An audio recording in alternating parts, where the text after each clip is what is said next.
परिचय। आइए पिताजी, बड़े गुब्बारे में चलें। आराम से रोहित, आराम से।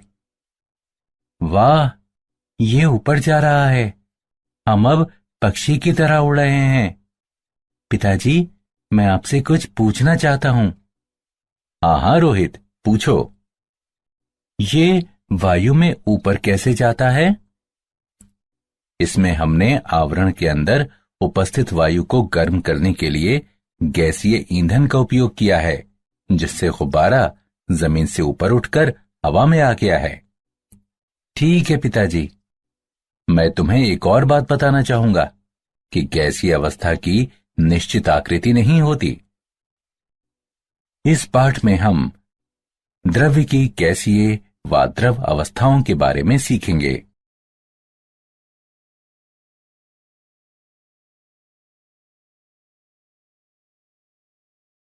उद्देश्य। इस पाठ के अंत में आप निम्न करने में सक्षम हो जाएंगे। अंतरा अणुक बलों की व्याख्या करना, ठोस, द्रव तथा गैसीय अवस्था के मध्य अंतर स्पष्ट करना, गैसों का नियम बताना, आदर्श गैस का समीकरण बताना, डाल्टन का आंशिक दाब का नियम बताना, गैस के अणुगतिक सिद्धांत का वर्णन करना, आदर्श गैसों तथा वास्तविक गैसों के बीच अंतर करना, द्रवों के वाष्प दाब पर चर्चा करना और पृष्ठ तनाव तथा श्यानता का वर्णन करना।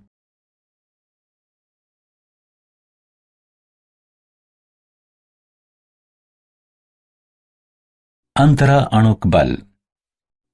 अणुओं के बीच आकर्षण के वे बल जो अणुओं को एक साथ रखते हैं, वे अंतरा अणुक बल कहलाते हैं। अणुओं के बीच आकर्षण बल के कारण ऊर्जा आणविक अन्योन्य क्रिया ऊर्जा कहलाती है। आणविक अन्योन्य क्रियाओं के कारण अंतरा अणुक आकर्षण व प्रतिकर्षण बल उत्पन्न होते हैं। आकर्षी अंतरा अणुक बल वान डेर वॉल्स बल भी कहलाते हैं।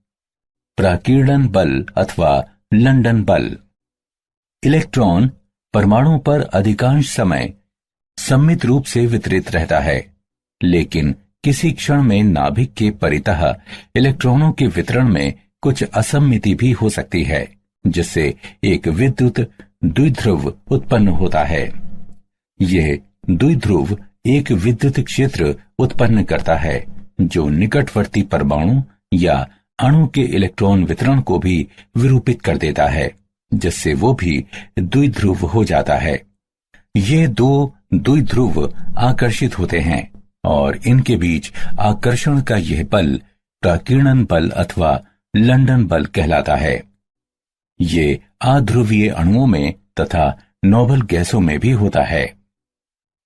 उदाहरण के लिए, परमाणु का सममित वितरण है और अन्य का असम्मितीय वितरण है, तथा असम्मितिक वितरण वाला परमाणु अन्य परमाणु के इलेक्ट्रॉन वितरण को विरूपित कर देता है, जिससे आकर्षण बल उत्पन्न होता है। द्विध्रुव बल। ये ध्रुवीय अणुओं के बीच अंतरकणीय बल होते हैं। ये बल स्थायी द्विध्रुवों के विपरीत आवेशित सिरों के बीच स्थिर वैद्युत अन्योन्य क्रियाओं के कारण उत्पन्न होते हैं। किसी अणु का धनात्मक सिरा अन्य अणु के ऋणात्मक सिरे को आकर्षित करता है तथा इसके प्रतिलोमता होता है। ये आवेश डेल्टा द्वारा प्रदर्शित किए जाते हैं। द्विध्रुव प्रेरित द्विध्रुव बल। यह स्थायी द्विध्रुव रखने वाले अणुओं तथा स्थायी द्विध्रुव नहीं रखने वाले अणुओं जैसे कि CH4, CCl4, BF3, SO3 इत्यादि के मध्य कार्यरत आकर्षण बल होता है। उदाहरण के लिए, एक ध्रुवीय अणु जैसे कि HCl एक अर्गन अणु में इलेक्ट्रॉन अभ्र को विरूपित करके एक द्विध्रुव प्रेरित कर सकता है। आयन या स्थायी द्विध्रुव तथा प्रेरित द्विध्रुव के मध्य एक स्थिर वैद्युत आकर्षण उपस्थित रहता है। ये अंतरा अणुक बल एक द्विध्रुव प्रेरित द्विध्रुव आकर्षण कहलाता है। हाइड्रोजन आबंध। हाइड्रोजन आबंध को ऐसे स्थिर वैद्युत आकर्षण बल के रूप में परिभाषित किया जाता है जो एक अणु के सहसंयोजी रूप से आबंधित हाइड्रोजन परमाणु तथा अन्य अणु के ऋण विद्युती परमाणु के बीच उपस्थित रहता है।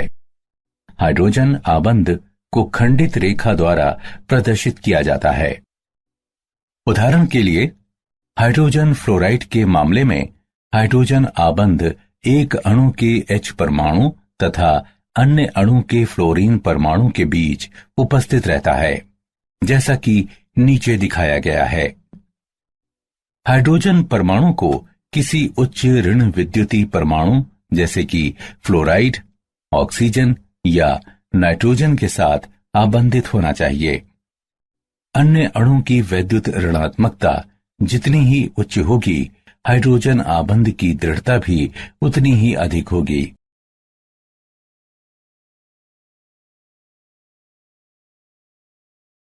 ऊष्मीय ऊर्जा, वह ऊर्जा जो अणुओं को परस्पर दूर करती है, ऊष्मीय ऊर्जा कहलाती है। इसे द्रव्य द्वारा इसके तापमान के कारण अवधारित ऊर्जा के रूप में परिभाषित किया जाता है और ये अणुओं की ऊष्मीय गति या अणुओं के संचलन की माप भी है। अंतरा आणविक बल बनाम ऊष्मीय अन्योन्य क्रियाएं। द्रव्य की तीनों अवस्थाएं वास्तव में आणविक अन्योन्य क्रिया ऊर्जा तथा ऊष्मीय ऊर्जा के बीच स्पर्धा का परिणाम है। ठोसों में आणविक अन्योन्य क्रियाएं अत्यंत प्रबल होती हैं तथा अणुओं में ऊष्मीय ऊर्जा कम होती है। द्रवों में आकर्षण बलों तथा ऊष्मीय ऊर्जा के बीच एक सूक्ष्म संतुलन निर्मित रहता है। तापमान में बढ़ोतरी ऊष्मीय ऊर्जा को और बढ़ा देती है और अंततः एक ऐसी स्थिति प्राप्त होती है जहां अणु विलक हो जाते हैं और लगभग स्वतंत्र निकायों की तरह व्यवहार करते हैं। ये अवस्था गैसीय अवस्था कहलाती है।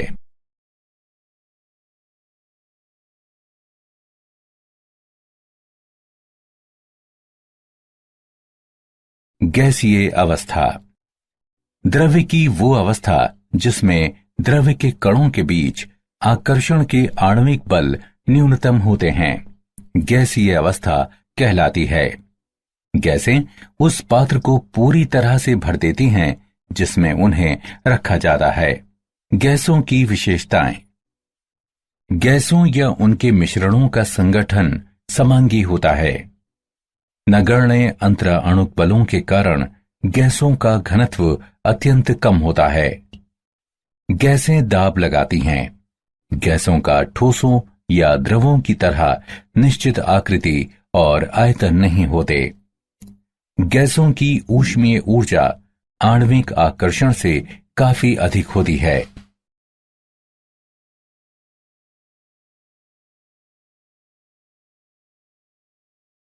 गैसों का नियम, बॉयल का नियम यानी दाब आयतन संबंध। किसी गैस के दिए गए द्रव्यमान का आयतन नियतांक तापमान पर इसके दाब के व्युत्क्रमानुपाती होता है। नियम की गणितीय व्याख्या। आयतन नियतांक तापमान एवं द्रव्यमान पर दाब के व्युत्क्रमानुपाती होता है। V बराबर K गुणे 1/P, जहां K आनुपातिकता नियतांक है। PV बराबर K बराबर नियतांक। माना कि T तापमान पर P1 दाब वाली गैस के एक दिए गए द्रव्यमान का आयतन V1 है। अब यदि समान तापमान पर दाब को परिवर्तित करके P2 कर दिया जाता है तो आयतन परिवर्तित होकर V2 हो जाता है। चारों चरों P1, V1, P2 और V2 के बीच मात्रात्मक संबंध निम्नानुसार व्यक्त है। P1 V1 बराबर P2 V2, नियतांक तापमान एवं द्रव्यमान पर। बॉयल के नियम का ग्राफीय निरूपण। ये V बनाम P का एक विशिष्ट तापमान पर अंकन प्रदर्शित करता है। यह दर्शाता है कि P के बढ़ने के साथ V घटता है। ये एक विशिष्ट तापमान पर PV बनाम P का अंकन प्रदर्शित करता है। यह इंगित करता है कि P में नियमित बढ़ोतरी के बावजूद PV का मान नियतांक रहता है। एक विशिष्ट तापमान पर P के सापेक्ष PV के अंकन से प्राप्त वक्र समतापी वक्र कहलाता है। उच्चतर वक्र उच्चतर तापमान के संगत होता है। ये 1/V के सापेक्ष P का विचलन दर्शाता है। सीधी रेखा इंगित करती है कि P में बढ़ोतरी होने के साथ 1/V में नियमित बढ़ोतरी होती है।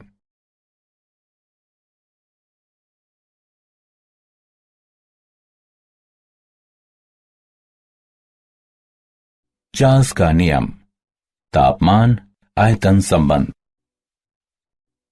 कथन: ताप की प्रत्येक डिग्री में वृद्धि या कमी से गैस की निश्चित मात्रा के आयतन में उसके 0 डिग्री सेल्सियस ताप के आयतन से 1/273.15 की वृद्धि या कमी होती है। यदि V0 0 डिग्री सेल्सियस तापमान पर गैस की निश्चित मात्रा का आयतन है, तो V1 1 डिग्री सेल्सियस पर गैस का आयतन बराबर V0 गुणे 1/273.15। VT T डिग्री सेल्सियस पर गैस का आयतन बराबर V0 गुणे 1/T/273.15। न्यूनतम संभव ताप जिस पर सभी गैसों का आयतन 0 माना जाता है, परम शून्य कहलाता है। शून्य के इस विकल्प पर आधारित ताप मापक्रम परम ताप मापक्रम कहलाता है। ये मापक्रम केल्विन ताप मापक्रम भी कहलाता है। चार्ल्स का नियम ये भी बताता है कि नियतांक दाब पर किसी गैस की निश्चित मात्रा का आयतन केल्विन मापक्रम पर तापमान के अनुक्रमानुपाती होता है। आयतन नियतांक दाब तथा द्रव्यमान पर तापमान के अनुक्रमानुपाती होता है। V बराबर K1T, जहां K1 समानुपातिकता नियतांक है। माना कि V1 T1 तापमान तथा P दाब पर किसी गैस की निश्चित मात्रा का आयतन है। यदि दाब को नियतांक रखते हुए तापमान परिवर्तित करके T2 किया जाता है, तो आयतन परिवर्तित होकर V2 हो जाता है। चारों चरों V1, T1, V2 और T2 के बीच संबंध निम्नानुसार व्यक्त है। V1/T1 बराबर V2/T2 नियतांक दाब तथा द्रव्यमान पर। चार्ल्स के नियम का ग्राफीय निरूपण। आयतन तथा तापमान की प्रत्येक रेखा समदाब कहलाती है।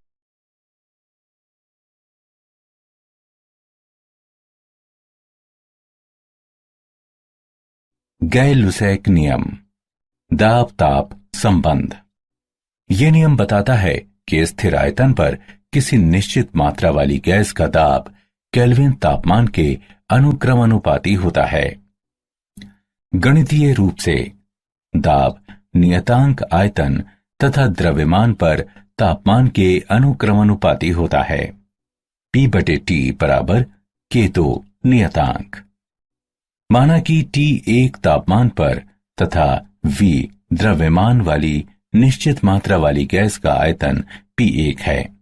अब यदि उसी आयतन पर तापमान परिवर्तित करके T2 किया जाता है, तो संगत दाब P2 हो जाता है। तब नियम के अनुसार P1/T1 बराबर P2/T2। आयतन एवं द्रव्यमान नियतांक रखते हुए गै-लुसैक के नियम का ग्राफीय निरूपण। इस ग्राफ की प्रत्येक रेखा समायतनी कहलाती है।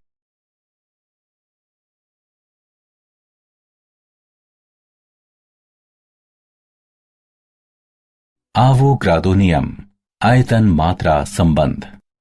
इस नियम के अनुसार तापमान तथा दाब की समान दशाओं में समान आयतन वाली गैसों में समान संख्या में अणु होते हैं। गणितीय रूप से आयतन गैसों के अणुओं की संख्या के अनुक्रमानुपाती होता है।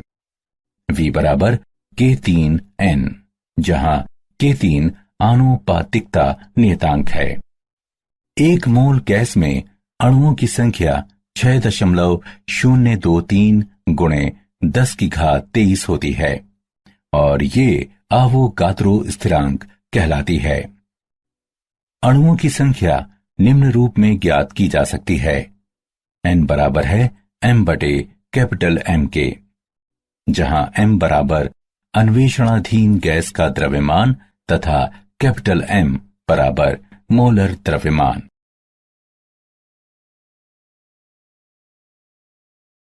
आदर्श गैस समीकरण। गैस के नियमों का पूर्णतया पालन करने वाली गैस आदर्श गैस कहलाती है। बॉयल के नियम, चार्ल्स के नियम तथा आवोगाद्रो के नियम के संयोजन से आदर्श गैस समीकरण का विकास हुआ। ये निम्न प्रकार व्यक्त किया जाता है। PV बराबर nRT, जहां R आनुपातिकता नियतांक है जो गैस की मात्रा तथा गैस की प्रकृति से स्वतंत्र है एवं सार्वत्रिक गैस नियतांक कहलाता है। इसका मान 8.31 जूल प्रति केल्विन प्रति मोल होता है। P गैस की निश्चित मात्रा का ताप है। V गैस की निश्चित मात्रा का आयतन है। T गैस की निश्चित मात्रा का तापमान है। N गैस के मोलों की संख्या है।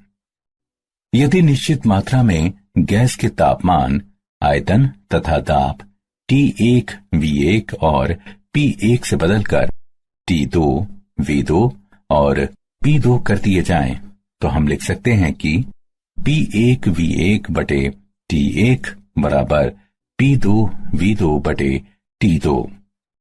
यह समीकरण संयुक्त गैस नियम कहलाता है।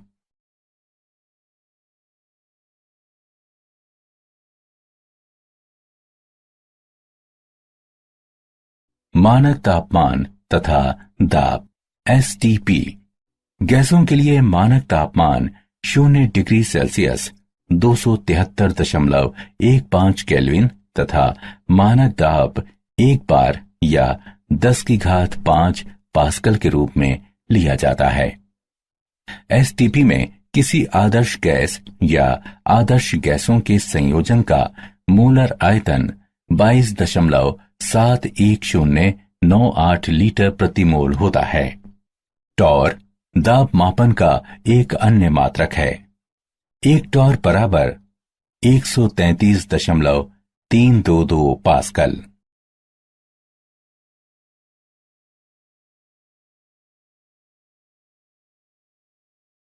उदाहरण, नाइट्रोजन गैस का एक नमूना STP पर 320 घन सेंटीमीटर आयतन घेरता है।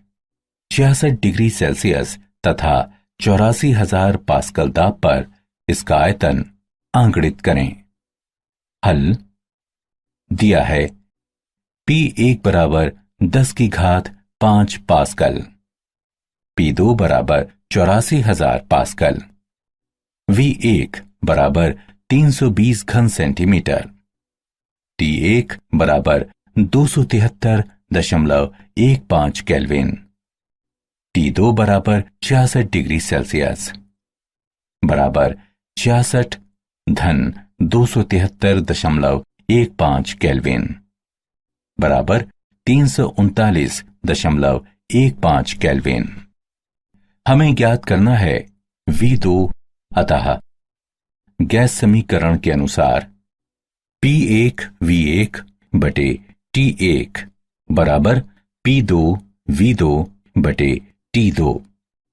अतः V2 बराबर P1 V1 T2 बटे T1 P2 बराबर 10⁵5 गुणे 320 गुणे 339.15 बटे 273.15 गुणे 84,000 बराबर 473.00 घन सेंटीमीटर।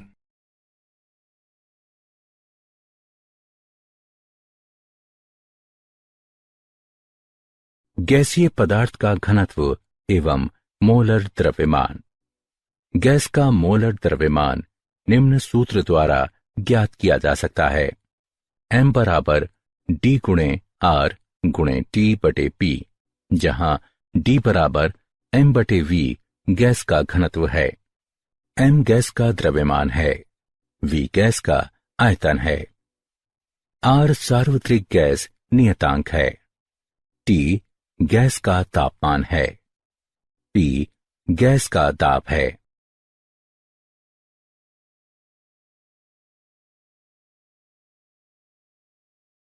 डाल्टन का आंशिक दाब का नियम। नियतांक तापमान पर एक निश्चित आयतन में सीमित दो या अधिक अन्योन्य क्रिया से विहीन गैसों के मिश्रण द्वारा लगाया जाने वाला दाब समान आयतन में प्रत्येक गैस द्वारा अकेले लगाए जाने वाले दाबों के योग के बराबर होता है। गैसों का पृथक पृथक दाब आंशिक दाब कहलाता है। यदि T तापमान तथा V आयतन पर अन्योन्य क्रिया से विहीन गैसों के मिश्रण का कुल दाब P है तथा P1, P2, P3 इत्यादि गैसों के आंशिक दाबों को निरूपित करते हैं, तो P बराबर P1 जमा P2 जमा P3 जमा इत्यादि TV नियतांक हैं। माना कि हमारे पास 3 पात्र हैं, जिनमें से प्रत्येक की धारिता 1 लीटर है।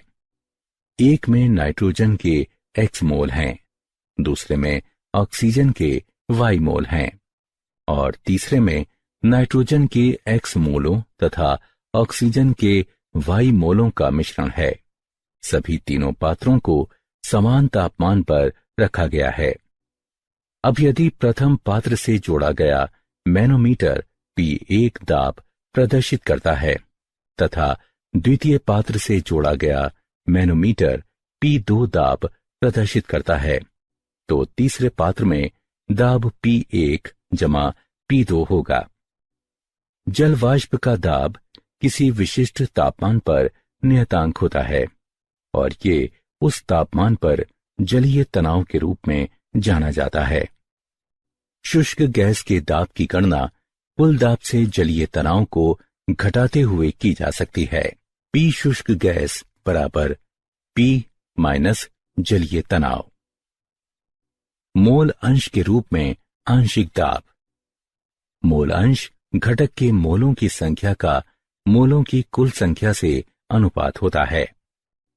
T तापमान पर V आयतन के एक पात्र में Pa और Pb क्रमिक आंशिक दाबों के साथ दो गैसों A और B के एक मिश्रण पर विचार करें, तब Pa बराबर NaRT बटे V, Pb बराबर NbRT बटे V।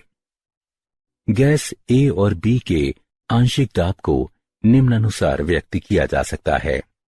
Pa बराबर XA गुणे P, Pb बराबर XB गुणे P, जहां P कुल दाब XA और XB गैसों A और B के मोल अंश हैं। अतः किसी मिश्रण में गैस का आंशिक दाब इसके मोल अंश तथा मिश्रण के कुल दाब के गुणनफल के बराबर होता है।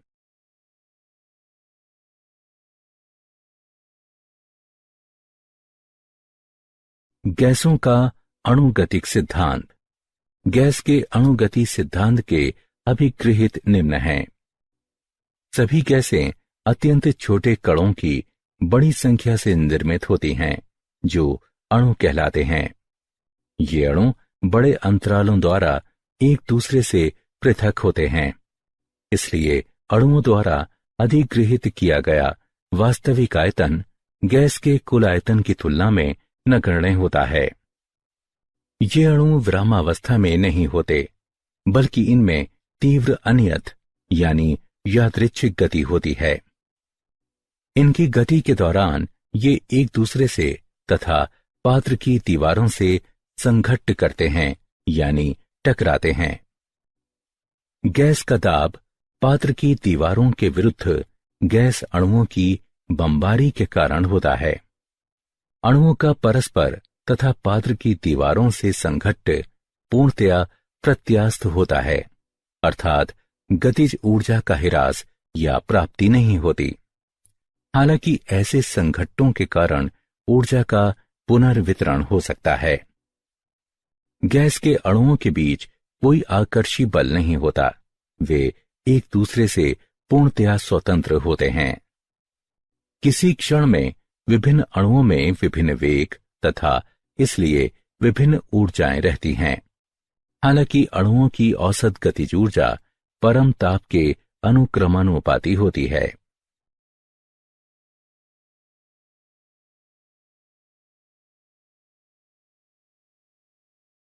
वास्तविक गैसों का व्यवहार, आदर्श गैस व्यवहार से विचलन। हम वास्तविक गैस के आदर्श व्यवहार से विचलन को संपीड्यता कारक Z द्वारा दिखा सकते हैं, जिसे निम्न प्रकार व्यक्त किया जा सकता है। Z बराबर PV बटे nRT।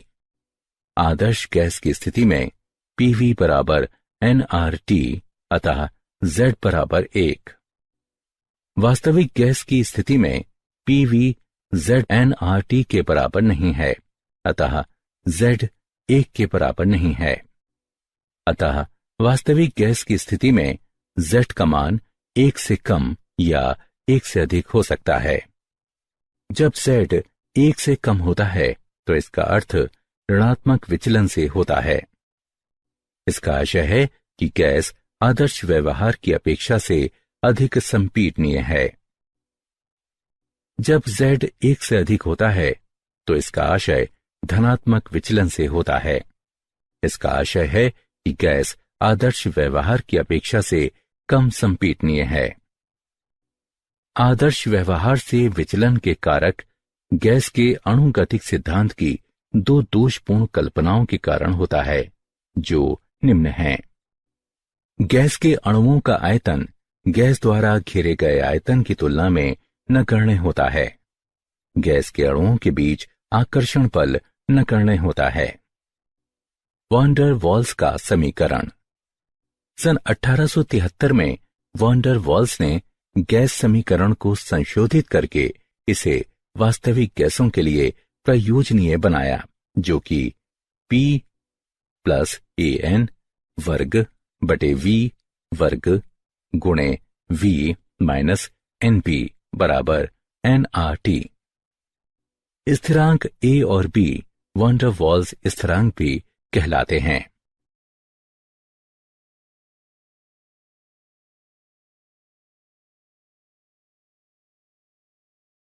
गैसों का द्रवीकरण। तापमान में कमी तथा दाब में बढ़ोतरी करते हुए गैस का द्रवीकरण किया जा सकता है। क्रांतिक ताप की अवधारणा। 13.1 डिग्री सेल्सियस के निम्न तापमान पर गैस की अवस्था में रहती है। निम्न दाब पर, जिसे बिंदु A द्वारा दिखाया गया है। दाब में बढ़ोतरी किए जाने पर गैस का आयतन वक्र AB पर घटता है। बिंदु B पर द्रवीकरण आरंभ हो जाता है, अतः रेखा BC के अनुदेश आयतन तेजी से गिरता है। बिंदु C पर द्रवीकरण पूर्ण हो जाता है। अब दाब में और बढ़ोतरी करने से आयतन पर बहुत कम प्रभाव पड़ता है, क्योंकि द्रव बहुत कम संपीड्य होता है। इसलिए एक ढाल वक्र CD प्राप्त किया जाता है। अतः भाग AB के अनुदेश कार्बन डाइऑक्साइड केवल गैस के रूप में रहती है। भाग CD के अनुदेश केवल द्रव अवस्था में रहती है तथा भाग BC के अनुदेश द्रव और वाष्प एक दूसरे के साथ साम्यावस्था में रहते हैं। 21.5 डिग्री सेल्सियस पर समदाब EFGH 13.1 डिग्री सेल्सियस के समान रहता है, सिवाय क्षैतिजिक भाग के जहां द्रवीकरण कम होता है। 31.1 डिग्री सेल्सियस के ऊपर समदाबी रेखाओं में क्षैतिजिक भाग पूर्णतया अदृश्य हो जाता है। यह दर्शाता है कि 31.1 डिग्री सेल्सियस के ऊपर गैस का द्रवीकरण नहीं होता, चाहे कितना उच्च ताप लगाया गया हो। बिंदु X क्रांतिक बिंदु कहलाता है तथा बिंदु X के संगत ताप क्रांतिक ताप कहलाता है। गैस का क्रांतिक ताप उस तापमान के रूप में परिभाषित किया जा सकता है जिसके ऊपर इसे दाब का प्रयोग करते हुए द्रवीकृत नहीं किया जा सकता। क्रांतिक ताप पर गैस को द्रवीकृत करने के लिए आवश्यक दाब क्रांतिक दाब कहलाता है। क्रांतिक ताप और क्रांतिक दाब पर गैस के एक मोल का आयतन क्रांतिक आयतन कहलाता है।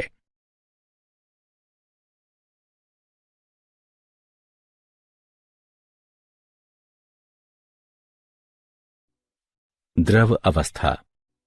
द्रव अवस्था में अणु बहुत पास पास होते हैं और उनमें अंतरा अणुक बल अधिक प्रबल होते हैं। द्रव ना तो कठोर होते हैं, ना ही उनकी निश्चित आकृति होती है।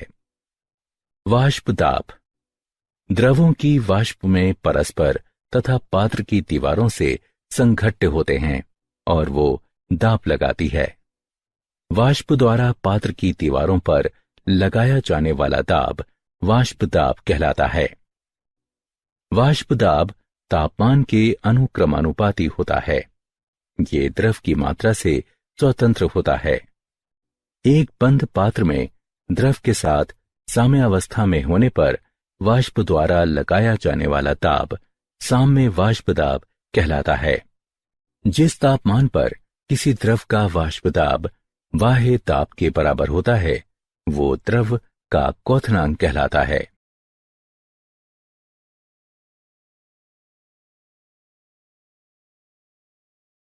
पृष्ठ तनाव।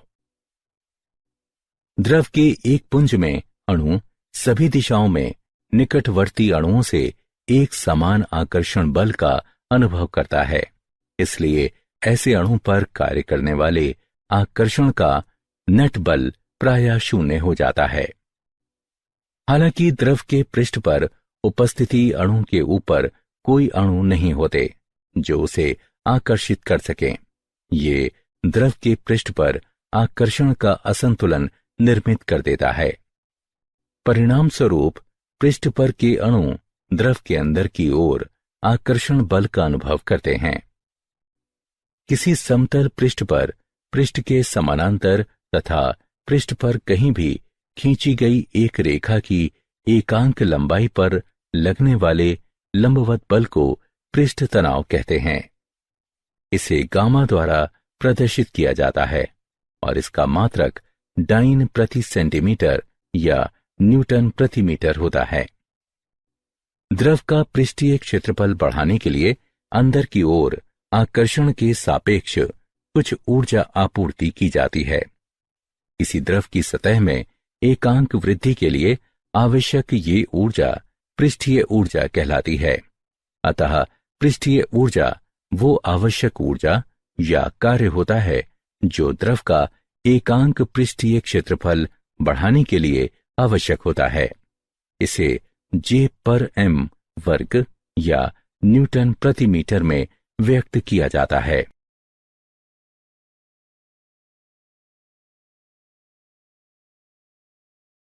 श्यानता। श्यानता का अर्थ प्रवाह के प्रति प्रतिरोध से है। ये एक सुस्थापित तथ्य है कि कुछ द्रव जैसे कि शहद, कैस्टर ऑयल, ग्लिसरीन इत्यादि धीमी गति से प्रवाहित होते हैं, जबकि कुछ अन्य द्रव जैसे कि पानी, एथेनॉल इत्यादि तेजी से प्रवाहित होते हैं। इसका अर्थ है कि प्रत्येक द्रव में प्रवाह के प्रति कुछ आंतरिक प्रतिरोध रहता है जो श्यानता या विसक्सिता कहा जाता है।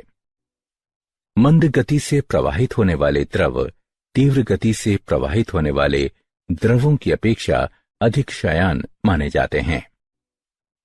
प्रत्येक A वर्ग सेंटीमीटर क्षेत्रफल वाली x सेंटीमीटर दूरी से पृथक तथा न्यू सेंटीमीटर प्रति सेकंड वेग अंतर वाली दो बेलनाकार परतों के बीच नेट घर्षण बल यानी F निम्न रूप में व्यक्त है।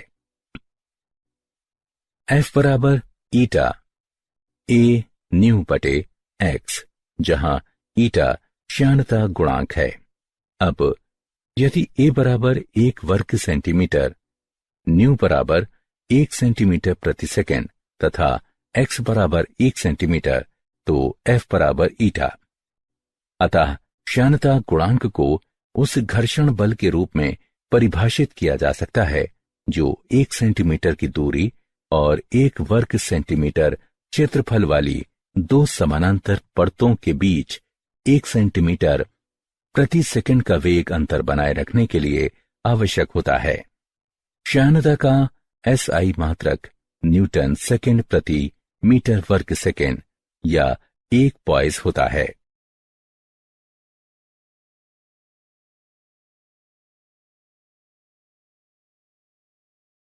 क्या आप जानते हैं, ग्रेफाइट अति तीव्र प्रयोग में द्रव्य की विभिन्न अवस्थाओं में प्रवेश करता है।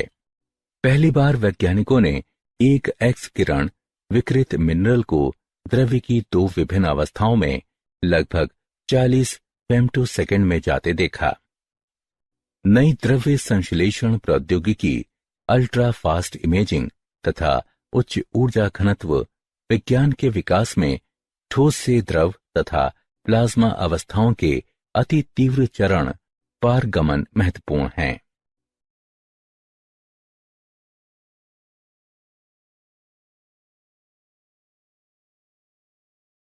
सारांश। आइए हमने जो कुछ सीखा है उसे संक्षेप में दोहराएं। अणुओं के बीच आकर्षण के वे बल जो अणुओं को एक साथ रखते हैं वे अंतरा अणु बल कहलाते हैं। हाइड्रोजन आबंध को ऐसे स्थिर वैद्युत आकर्षण बल के रूप में परिभाषित किया जाता है जो एक अणु के सहसंयोजी रूप से आबंधित हाइड्रोजन परमाणु तथा अन्य अणु के ऋण विद्युतीय परमाणु के बीच उपस्थित रहता है। वह ऊर्जा जो अणुओं को परस्पर दूर करती है ऊष्मीय ऊर्जा कहलाती है। बॉयल का नियम कहता है कि किसी गैस के दिए गए द्रव्यमान का आयतन नियतांक तापमान पर इसके दाब के व्युत्क्रमानुपाती होता है। PV बराबर K नियतांक। चार्ल्स का नियम कहता है कि नियतांक दाब पर किसी गैस की निश्चित मात्रा का आयतन केल्विन मापक्रम पर तापमान के अनुक्रमानुपाती होता है। V/T बराबर K1 नियतांक।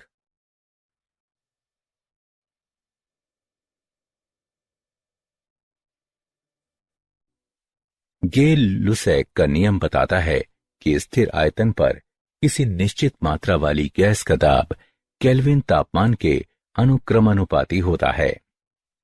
P/T बराबर K2 नियतांक। आवोगाद्रो के नियम के अनुसार तापमान तथा दाब की समान दशाओं में समान आयतन वाली गैसों में समान संख्या में अणु होते हैं। V/N बराबर K3 नियतांक, जहां N गैस के अणुओं की संख्या है। आदर्श गैस समीकरण निम्न रूप में व्यक्त किया जाता है। PV बराबर nRT, जहां R सार्वत्रिक गैस नियतांक है। डाल्टन का आंशिक दाब का नियम कहता है कि नियतांक तापमान पर एक निश्चित आयतन में सीमित दो या अधिक अन्योन्य क्रिया से विहीन गैसों के मिश्रण द्वारा लगाया जाने वाला दाब समान आयतन में प्रत्येक गैस द्वारा अकेले लगाए जाने वाले दाबों के योग के बराबर होता है।